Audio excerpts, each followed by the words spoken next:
terpercaya.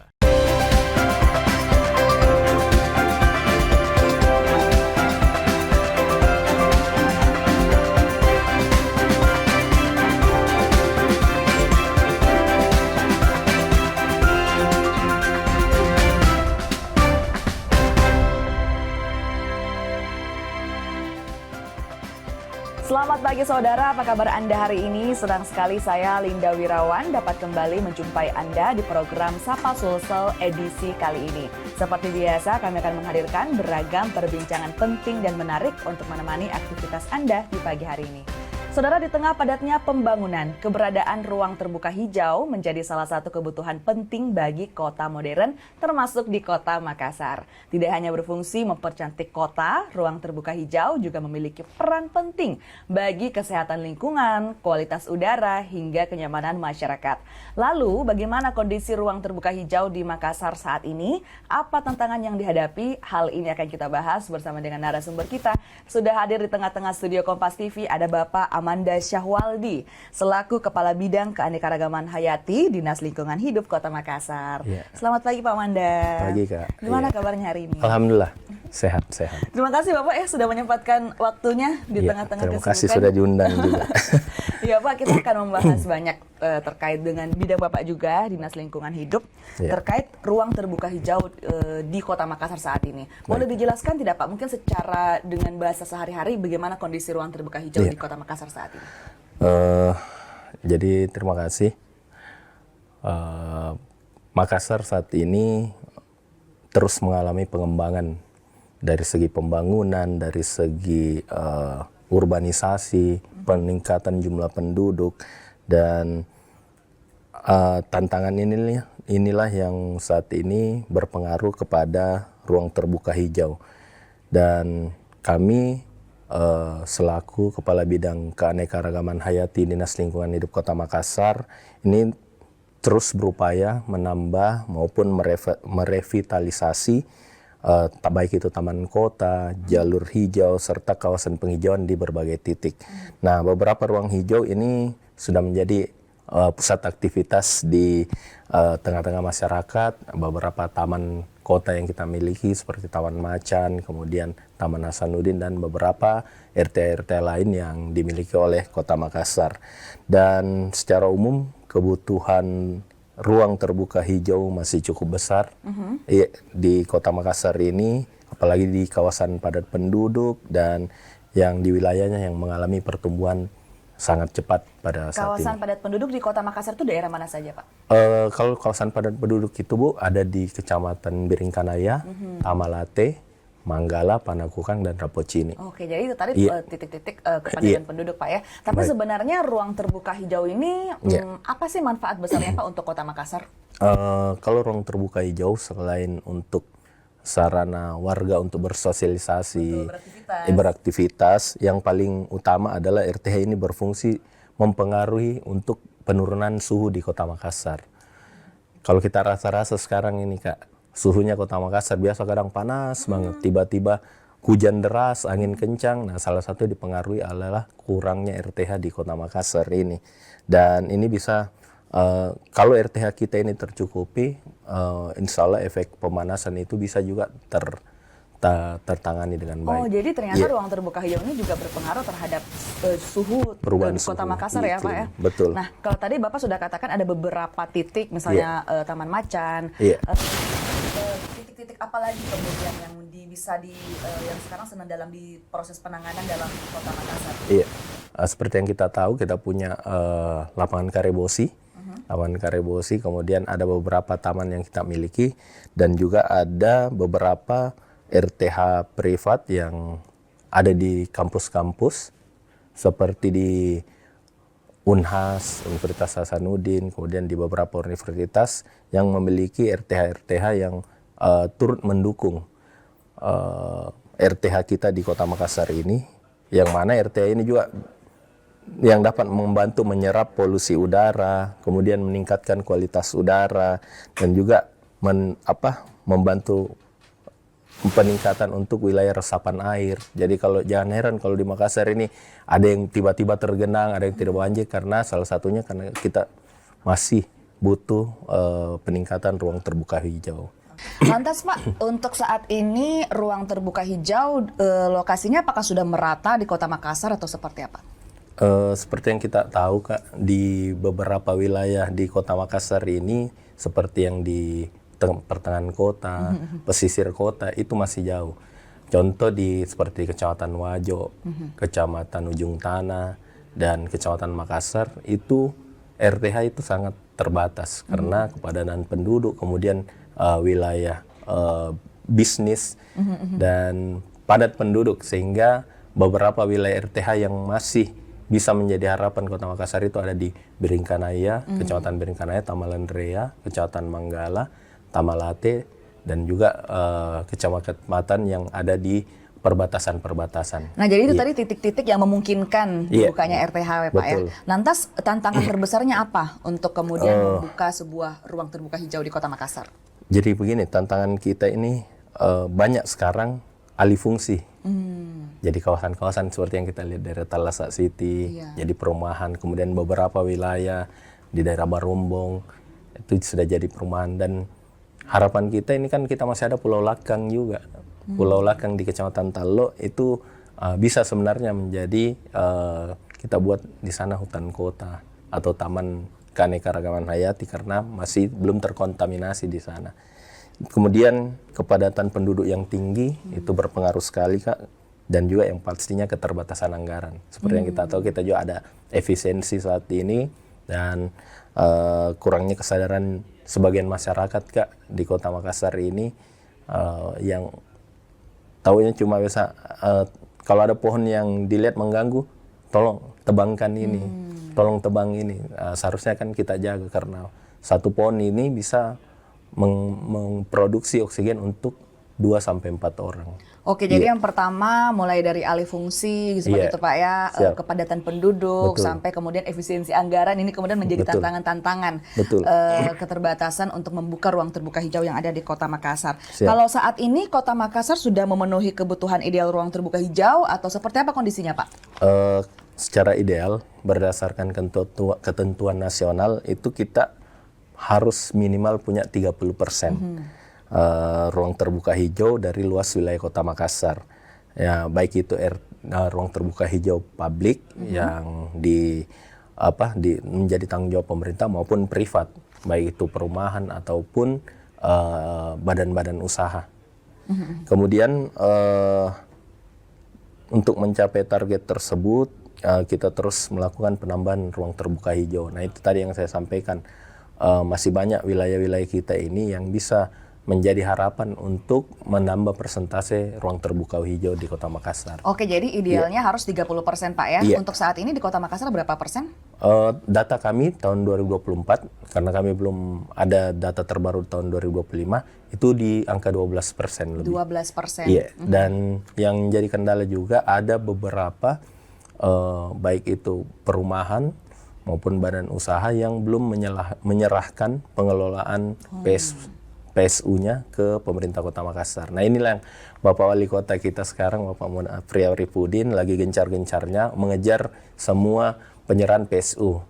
Dan pastinya PSU itu harusnya diserahkan di depan supaya pemerintah bisa mengintervensi ke PSU tersebut. Jadi untuk membuat RTH, membangun sarana prasarana umumnya itu kalau belum diserahkan kami tidak bisa intervensi. Seperti itu Kak. Oke, jadi untuk saat ini targetnya ada 30%, kondisi saat ini di Kota Makassar 12%, jadi masih ada 18% Pak ya PR dari Kota Makassar untuk membuka ruang terbuka hijau di Kota Makassar. Oke, kita masih akan ngobrol banyak soal hal tersebut, namun kita jeda sejenak. Saudara jangan kemana-mana, tetap bersama kami di Sapa Sulsel.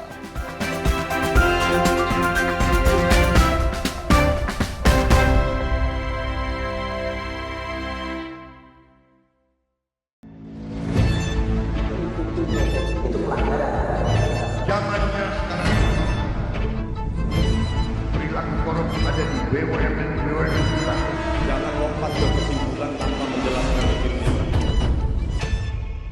Saya anak buahnya Prabowo. Gaji tidak naik kan? Hanya 5.000 orang. Bahwa hal tersebut tidak boleh. Bola Liar setiap Jumat pukul 8:30 malam live di Kompas TV.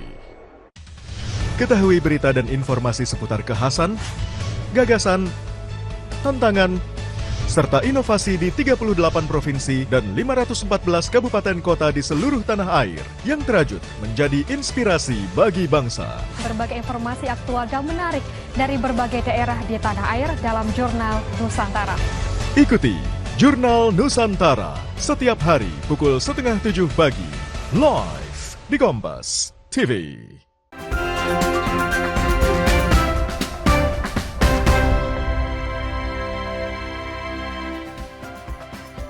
Terima kasih saudara, Anda masih bersama kami di Sapa Sulsel. Kita masih bersama dengan Bapak Amanda Syahwaldi selaku Kepala Bidang Keanekaragaman Hayati Dinas Lingkungan Hidup Kota Makassar.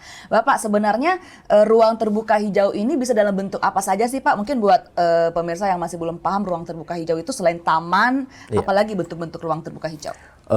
Ruang terbuka hijau itu kalau di beberapa kota, seperti contoh di Surabaya itu ada hutan kota, ada taman keanekaragaman hayati, yang dimana dalam taman tersebut itu berisikan vegetasi-vegetasi yang mungkin ada yang vegetasi langka atau vegetasi yang baru, dan ini yang sebenarnya yang kita butuhkan di Kota Makassar. Makanya tadi saya telah sampaikan, sebenarnya kita punya Pulau Lakang yang luar biasa untuk dijadikan bisa jadi hutan kota ataupun bisa jadi taman keanekaragaman hayati. Itu yang kita butuhkan saat ini, Kak. Oke, jadi ternyata bisa dalam beragam bentuk, Pak. Betul. Ya. Bisa bukan hanya taman, tapi hutan kota juga bisa seperti itu. Lantas, kalau tadi dikatakan ada beberapa titik yang merupakan wilayah padat penduduk. Betul. Apakah kemudian semakin padat penduduknya, semakin dibutuhkan ruang terbuka hijau di situ atau seperti apa, Pak?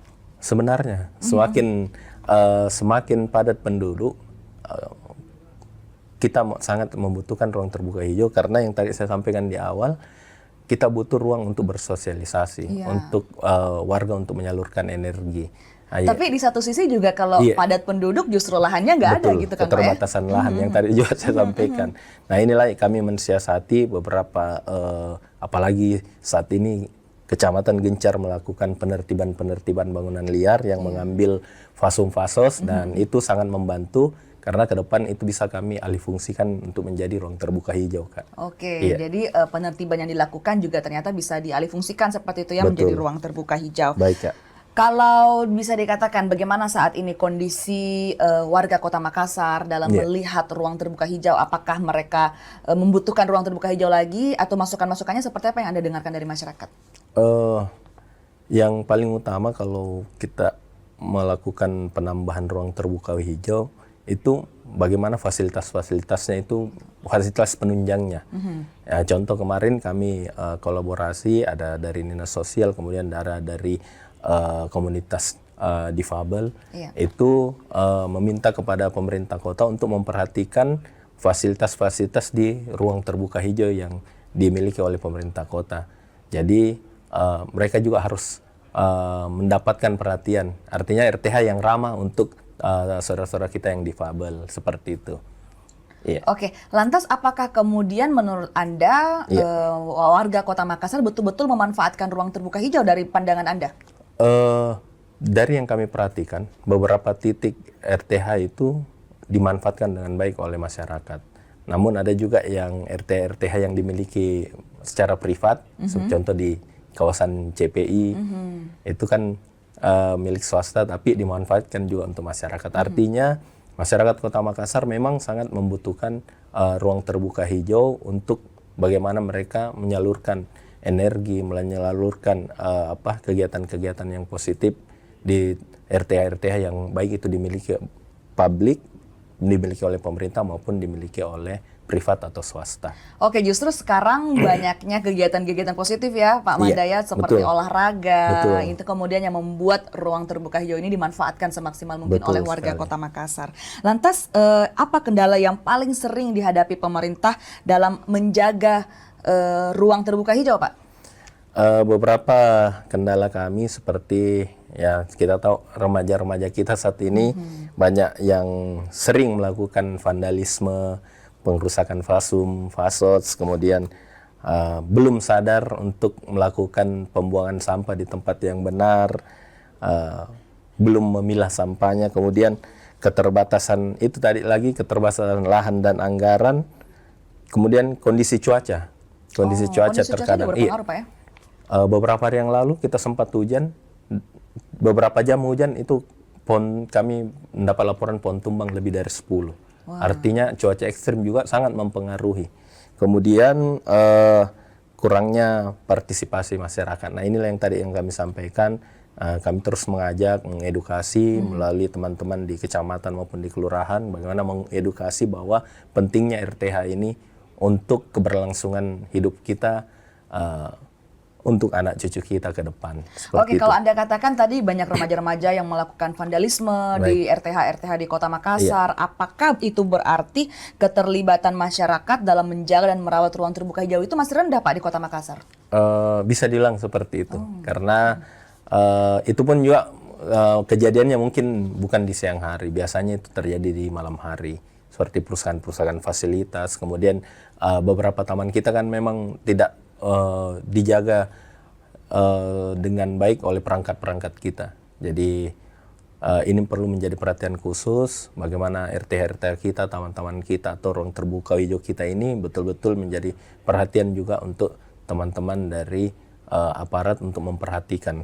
Oke, tapi ruang terbuka hijau itu idealnya fasilitas-fasilitas apa saja, Pak, penunjang di dalamnya? Iya, kalau ruang terbuka hijau selain tadi saya sampaikan ada vegetasi, tanaman, tumbuhan, itu minimal ada fasilitas untuk berolahraga, fasilitas untuk tempat duduk, bersantai, dan juga fasilitas-fasilitas seperti permainan anak-anak itu yang sangat dibutuhkan juga di RTH kita. Oke, apakah itu kemudian sudah terpenuhi di taman-taman kota ataupun di RTH di Kota Makassar? Masih sebagian kecil kita penuhi. Iya, itu tadi karena kami masih ada keterbatasan anggaran. Masih ada kendala-kendala masih ada kendala-kendala tadi yang perlu kita pikirkan. Tapi Bapak Wali Kota sudah sangat luar biasa karena melibatkan pihak swasta melalui program-program CSR dari beberapa perusahaan. Jadi ke depan taman-taman kota kita ini akan menjadi tanggung jawab perusahaan-perusahaan yang telah membuat MOU dengan pemerintah Kota Makassar. Jadi walaupun ada kendala-kendala seperti efisiensi anggaran seperti itu, tapi sudah ada solusinya ya, seperti dengan menggandeng pihak swasta. Oke, kita masih akan ngobrol banyak, Pak, mengenai ruang terbuka hijau yang ada di Kota Makassar. Namun kita jeda sejenak, saudara jangan kemana-mana, tetap bersama kami di Sapa Sulsel.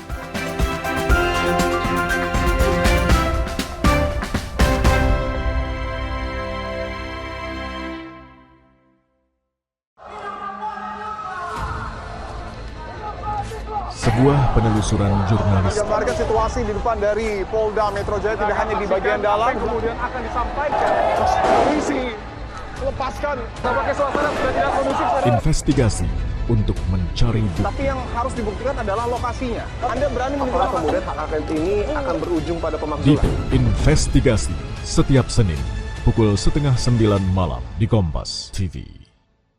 Awali hari dengan sejumlah informasi terpilih. Seorang pengendara ojek online terluka parah. Usai motor yang melintasi jalan berlubang di Jakarta, longsor membuat 6 titik di Jalan Trans Papua putus total. Menjadi referensi menjalani aktivitas di pagi hari. Di Singapura menyebut sopir penabrak sudah ditetapkan sebagai tersangka. Dan duka cita mendalam atas meninggalnya siswa sekolah kejuruan yang mengalami kecelakaan. Kompas Pagi, setiap hari pukul 4:30 pagi, live di Kompas TV.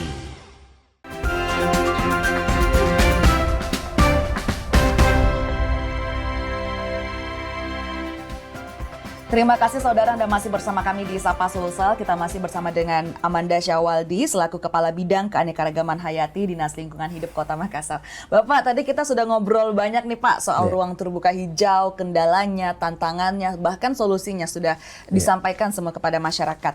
Oke, di segmen terakhir ini mungkin kita akan bermain sedikit Pak. Ini akan ada 2 pernyataan. Bapak boleh pilih salah satunya yang terbaik menurut Bapak. Oke Pak? Ruang hijau lebih penting untuk kesehatan atau keindahan kota? Kesehatan.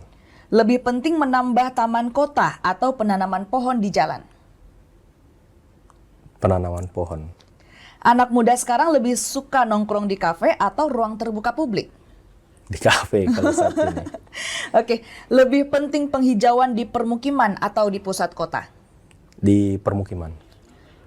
Pohon besar di kota lebih baik dipertahankan atau diganti dengan penataan baru? dipertahankan. Menjaga lingkungan lebih efektif lewat edukasi atau aturan tegas?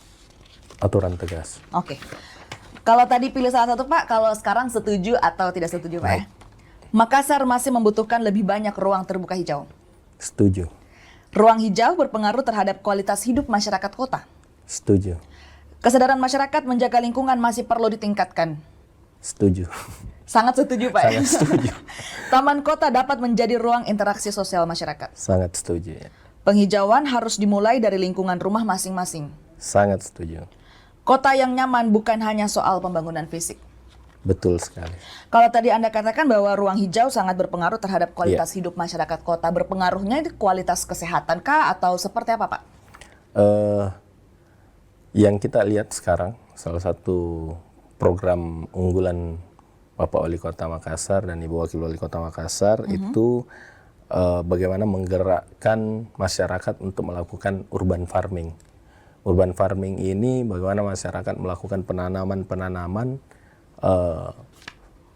vegetasi-vegetasi atau tanaman-tanaman produktif yang bisa menjadi sirkulasi untuk pengolahan sampah sehingga lingkungannya itu lebih tertata dengan baik. Yaitu pun kalau untuk menanam pohon, kami rasa kalau di pemukiman sekarang apalagi padat penduduk itu sangat terbatas, kemudian bisa disiasati dengan membuat vertical garden atau membuat kebun kecil maupun tanaman pot, sehingga itu bisa menambah persentase walaupun kecil, tapi setidaknya kalau dari satu rumah dikalikan dengan seluruh jumlah penduduk di Kota Makassar ini, pasti kita bisa memenuhi RTH tersebut. Kira-kira untuk satu rumah, terutama rumah tangga gitu Pak ya, berapa tanaman yang minimal harus ditanam untuk kemudian bisa menciptakan ruang terbuka hijau tambahan untuk Kota Makassar? Sebenarnya bukan jumlahnya, tapi tanaman apa yang dia tanam itu harus diperhatikan dengan baik. Minimal dia bisa memanfaatkan ruang yang kecil, misalnya halamannya kecil, itu dia bisa tanam tanaman-tanaman yang bisa dikonsultasikan ke Dinas Lingkungan Hidup. Misalnya tanaman apa kita mau tanam, boleh dikonsultasikan Dinas Lingkungan Hidup, sebaiknya tanam ini, dan bisa juga berkonsultasi dengan teman-teman dari kelurahan, kecamatan. Karena kami sering komunikasi sama teman-teman kecamatan dan kelurahan. Kalau warga mau berkonsultasi dengan Dinas Lingkungan Hidup, mereka harus menghubungi kemana Pak? Sebenarnya kita sudah punya aplikasi Lontara Plus. Aplikasi Lontara Plus itu bukan hanya pengaduan, tapi kalau ada informasi atau ada yang mau bertanya atau apapun, itu bisa menggunakan aplikasi Lontara Plus. Jadi buat masyarakat yang ingin berkonsultasi dengan Dinas Lingkungan Hidup, kayaknya cocok tanam apa gini Pak ya di rumah, bisa langsung menuju ke aplikasi Lontara Plus. Oke Pak, tadi Anda katakan bahwa lebih banyak anak muda, lebih banyak remaja yang nongkrong di kafe daripada ruang terbuka hijau. Nanti jangan-jangan kalau Kota Makassar buat banyak ruang terbuka hijau tapi nggak dipakai, kan sayang juga Pak ya. Apa tuh yang harus dilakukan? Jadi beberapa kali kami menghadiri pertemuan untuk evaluasi baik itu AMDAL, UKL, UPL, itu selalu kami sampaikan. Jadi badan-badan usaha, misalnya kafe,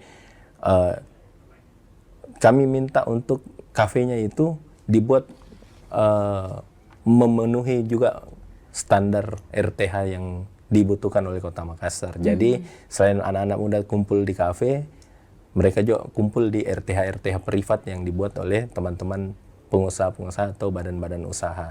Nah, kalaupun nanti ke depan kami mengintervensi taman melalui program-program CSR, ketika kualitas RTH kita membaik, pasti masyarakat juga akan memilih di mana tempat berkumpul mereka, di mana tempat berinteraksi mereka. Tapi kalau RTH-nya belum terlalu siap, pasti masyarakat mencari RTH-RTH yang lebih siap untuk dijadikan tempat bersosialisasi seperti itu. Nah tadi juga Anda katakan bahwa memilih salah satu tadi menjaga lingkungan lebih efektif lewat edukasi atau aturan tegas. Anda katakan bahwa lebih bagus aturan tegas. Contohnya tadi remaja-remaja yang melakukan vandalisme. Apakah sudah ada sanksi yang diberikan kepada orang-orang yang merusak ruang terbuka hijau? Kalau sanksi yang kami miliki saat ini adalah bagaimana apabila ada warga yang melakukan pengerusakan pohon, penebangan pohon tanpa izin, itu kami punya sanksi. Dan beberapa wilayah, beberapa kecamatan itu sering kami turun dari bidang keanekaragaman hayati itu turun untuk mengedukasi dan juga menerapkan aturan. Kami beberapa kali memanggil yang terduga pelaku. Jadi terkadang orang dia mau tebang tapi tidak mau pusing, jadi dia matikan dulu pohonnya, dia racun atau dia bakar atau dia kikis-kikis atau dia kuliti. Ketika sudah mati baru dilapor, dilontar, bilang ini pohon sudah mati. Padahal kan harusnya kalau misalnya ada ingin melakukan penebangan, ada SOP-nya, ada prosedurnya, ada aturannya. Ketika mau melakukan penebangan itu kita punya aturan tersendiri, itu digantikan dengan beberapa bibit pohon dan melakukan penanaman di beberapa titik. Sanksinya seperti apa biasanya Pak untuk orang-orang yang merusak tersebut? Sanksi yang diterapkan berdasarkan perwali yang kami miliki itu mereka mengganti sesuai dengan contoh misalnya pohon yang ukurannya di atas 50 cm diameternya, itu kan kalau penebangan resmi itu dia harus memasukkan 30 bibit pohon. Bibit pohon pengganti. Itu pun 10-nya harus ditanam, dicarikan titik tanam. Kemudian kalau dia tidak sesuai prosedur melakukan pelanggaran, itu kali 2. Kali 2 Pak ya? Kali 2. Jadi kalau misalnya satu pohon dia potong ukuran diameternya di atas 30 cm, di atas 50 cm, itu dia harus ganti 60 bibit pohon. Dan harus mencari sendiri lokasinya Pak ya? Mencari sendiri dan harus dilaporkan di mana dia melakukan penanaman dan bibitnya itu disetorkan juga di DLH. Jadi kami punya stok bibit dari teman-teman yang melakukan penebangan melalui prosedur maupun yang pelanggar-pelanggar tersebut. Jadi buat masyarakat itu sekali lagi Pak ya, jangan merusak ruang terbuka hijau, apalagi menebang pohon karena sanksinya luar biasa sekali tadi, harus menanam 60 bibit sebagai gantinya. Terakhir Pak, mungkin harapan ke depannya untuk Kota Makassar, terutama di Dinas Lingkungan Hidup seperti apa Pak? Silahkan. Jadi harapan kami Dinas Lingkungan Hidup Kota Makassar sesuai dengan visi misi Bapak Wali Kota dan Ibu Wakil Wali Kota, yaitu Makassar unggul, inklusif, aman dan berkelanjutan. Salah satunya adalah bagaimana kita menciptakan ruang terbuka hijau yang menjadi tanggung jawab pemerintah maupun swasta dan juga seluruh masyarakat Kota Makassar. Dengan kolaborasi semua pihak, kami yakin dan percaya Makassar ini bisa berkembang sebagai kota modern yang tetap harmonis dengan lingkungan yang nyaman untuk generasi pelanjut yang kedepannya. Terima kasih. Baik, untuk generasi pelanjut kita ke depannya agar Kota Makassar bisa menjadi kota yang aman, inklusif dan berkelanjutan. Terima kasih sekali lagi Pak Manda sudah bergabung bersama kita dan saudara, informasi tadi juga sekaligus menutup perjumpaan kita di Sapa Sulsel edisi kali ini. Saya Linda Wirawan bersama dengan segenap kru yang bertugas mengucapkan terima kasih. Selamat pagi, selamat beraktivitas dan sampai jumpa.